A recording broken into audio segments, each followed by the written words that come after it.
Kryetari i Partisë Demokratike Sali Berisha ka akuzuar qeverinë Rama se ka humbur kontrollin mbi situatën e rendit dhe sigurisë në vend. Në konferencën e përjashme me gazetarët, Berisha e cilësoi situatën alarmante duke deklaruar se Shqipëria është një vend në duart e krimit.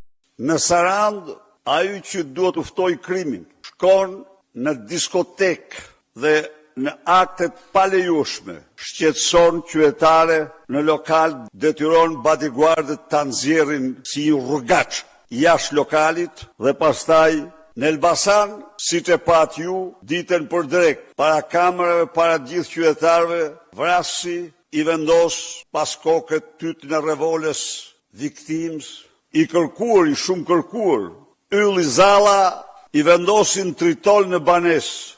Lamollari mashtron qytetarët, thot se e arrestuam, ndërkohë Zalla u dorëzua vetë. Berisha u ndal edhe te situata e zjarreve në vend, duke cilësuar atë shqetësuese. Sipas tij, qeveria nuk mund të marrë masat e nevojshme për përballëmin e situatës dhe ka lënë zjarr fikse të pambështetjen e duhur.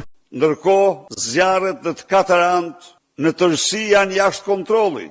Trajtimi i zjarr fiksve dhe punojësve të angazhuar në shurjen e flakëve të zjarrit është cinik, i pa shpirt. Asnjë që ndar nga premtimet dhe që e meritojnë të shtesave për vështirësitë e mëdha përballë zjarrit, atyre gjërë sot nuk është dhënë. Ndërkohë Rama dhe ministrat e tij bronzohen në diell në plazhet më turistike të vendit. Një tjetër akuzë e Berishës se lidhet me presionin që sipas tij qeveria po ushtron ndaj përfaqësuesve të saj për qëndrimet që mbajnë në rrjetet sociale ndaj protestave qytetare. Panik, tmerr, frikë në kampin e qeverisë. Krijohet Komisioni Balla. Komisioni Balla është komisioni që po kontrollon statuset në mediat sociale të nomenklaturës, për të identifikuar ata të cilët nuk kanë bërë statuse kundër lëvizjes rinore qytetare dhe flamingove. Pra, viktime e parë